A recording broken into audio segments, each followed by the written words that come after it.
From $250 checks to total debt forgiveness to a scary alert about taxes on Social Security benefits, we have got a lot of updates to cover today. So let's dive right in. Student loan forgiveness is coming in February for certain borrowers. If you borrowed less than $12,000 and you've been paying for more than 10 years, you could have your entire balance wiped out next month. This should be processed automatically if you're eligible, and as long as you're enrolled in the Save Income-Driven Repayment Plan. So please make sure you signed up for that if you haven't already. And don't forget, you can always call our sponsor, CareConnect USA's Student Aid Relief Line at 888-201-0431 for help figuring out your forgiveness, forbearance, and repayment options. Now, if you've been thinking about buying your own home, the Fannie Mae HomeReady program just got even easier to use. Very low-income buyers can now get a $2,500 price adjustment credit toward the purchase of their home.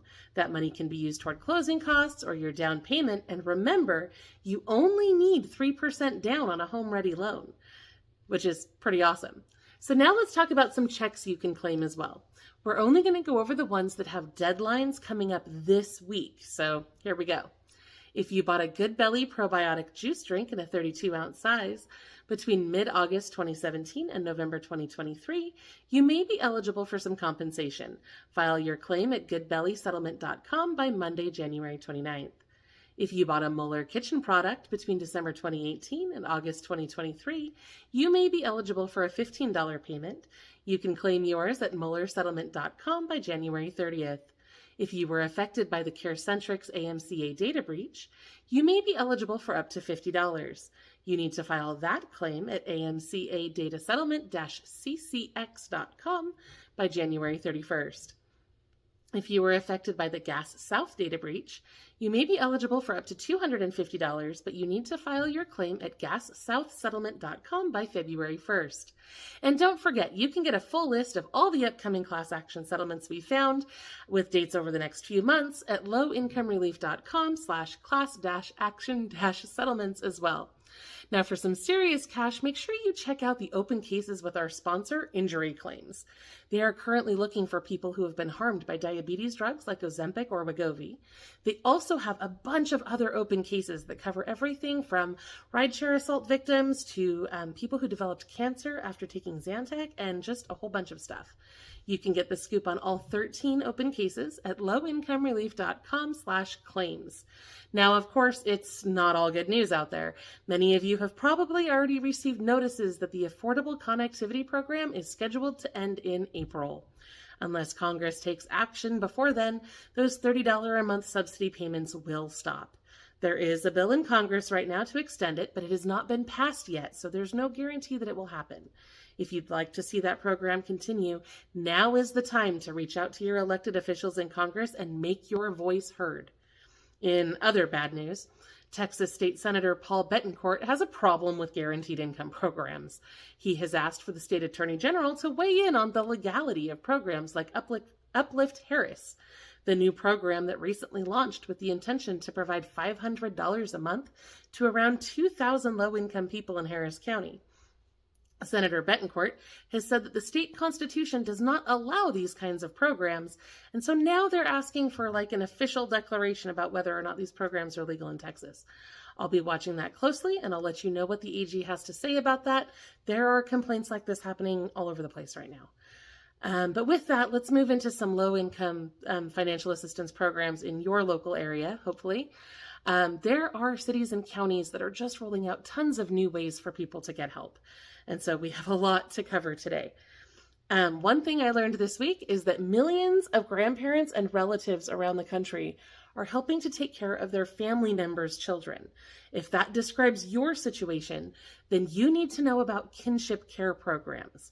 Many areas have programs that can give you financial assistance or other forms of support while you raise these children. For example, a new program just rolled out in Michigan.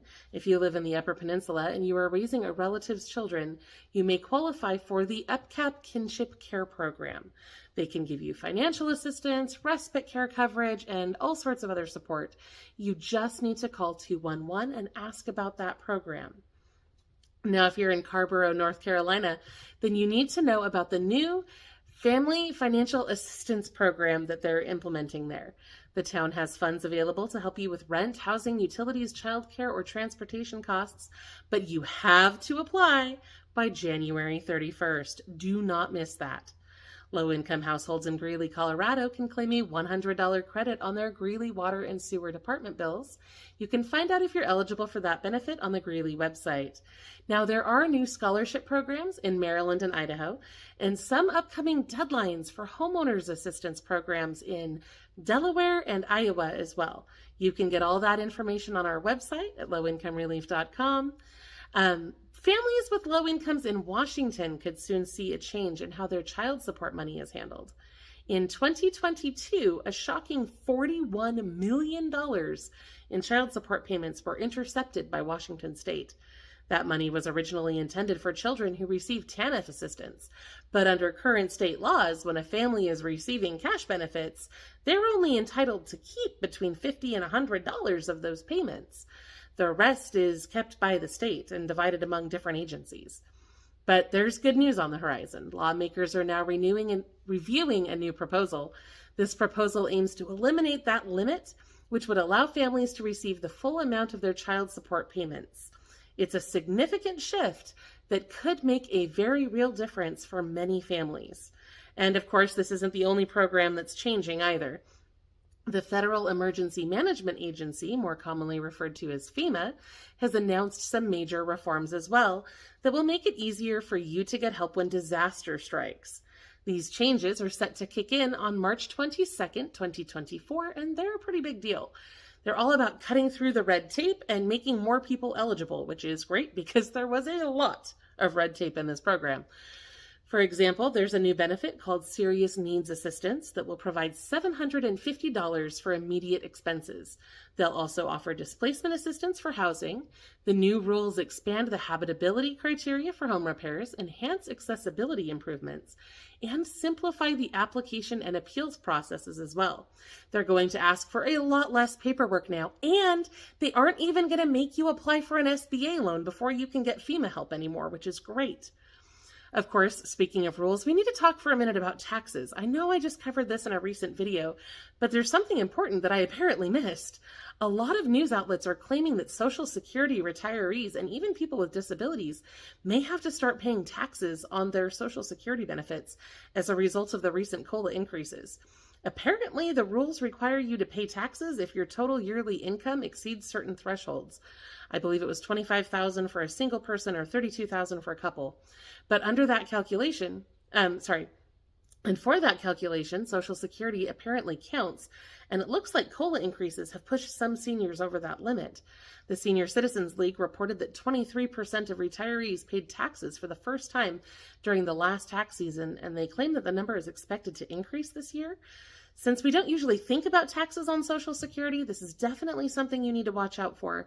You can use the calculator on the IRS website, talk to an accountant, or contact a free VITA volunteer for more information about your situation. I strongly recommend you talk to a VITA volunteer because they're amazing. VITA stands for Volunteer Income Tax Assistance, and there are providers all over the country who can give you free help with your taxes. They usually work by appointment, and those appointments fill up fast. So you need to call 211 right now, basically, to find your nearest VITA provider and get your appointment set up. Another thing I forgot to mention in Tuesday's video is that the new IRS Direct File program will be opening in March in certain states. It may be a simpler way to file your taxes if you qualify. This program will not help people who are working freelance or gig jobs or those who claim relatively rare credits like the Child and Dependent Care Credit, Savers Credit, Premium Tax Credit, that sort of thing. Anyway, let's talk about some exciting new developments. New York City has announced that they are going to partner with RIP Medical Debt to forgive $4 billion owed by low-income residents in the city. In Virginia, the Secular Society has forgiven $12.1 million in medical debt from low-income residents in a 20-county area. We're still working on our RIP Medical Debt fundraiser, and you can contribute if you feel like it at lowincomerelief.com/RIP, but no pressure. Anyway, let's talk about some low-income housing updates. In many areas, we're starting to see low-income housing complexes get sold because the owners can't afford to maintain them. This is usually something that happens when a nonprofit runs it. We're starting to see it a lot in places like Arizona, and it's scary to me. In Arkansas, they're hoping to use an innovative new solution to solve their affordable housing crisis.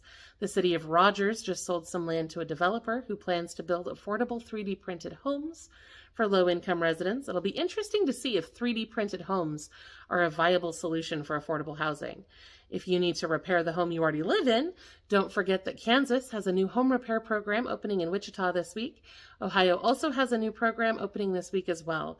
There's a new homebuyer program in Richmond, Virginia, an update about housing vouchers in South Carolina, and some other housing updates available on our website as well.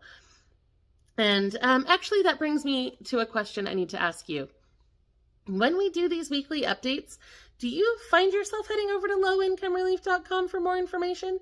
If not, no worries. I'm just genuinely curious because your input is really important on how we run things here. We've got a pretty lean team over here. We're pretty short-staffed, and we want to make sure that we're spending our time creating content that's actually helpful to you. Lately, we've been spending a lot of time adding resource fairs and other details to our weekly resource recaps on the website, and I don't always have the chance to cover all those things in the video format. So I'm wondering if that's something we should continue doing or if we should prioritize our time elsewhere. And when we make that kind of a decision, I always appreciate having your feedback because obviously we're doing this for you. So whatever is most helpful to you is what we want to do. So if you can drop a comment, let me know what you think. That would be great. So if you're in California, make sure you check out the KP Community Healthcare Program. The applications close January 31st, so if you're interested, you need to apply right away. In Colorado, applications will be opening soon for their free preschool program. This program provides free care to eligible 3- and 4-year-old children. In Florida, many police departments are offering free firearm safety courses. Call your local police department if you're interested. In Georgia, low-income families in the Chattahoochee Valley area may be able to get free car seats from the West Central Health District. In New Jersey, the governor just signed a new law that provides free school meals to, I think they said, more than 50,000 additional students. In Pennsylvania, a new program in Dauphin County provides free legal representation for seniors in guardianship cases. And don't forget to enter that free Yeti cooler giveaway from Wyoming State Parks if you live in that area. You can enter on their website, and the deadline for entries is February 29th. Don't forget to go check out our other videos for more ways to save money and get free stuff. I'll be back next week.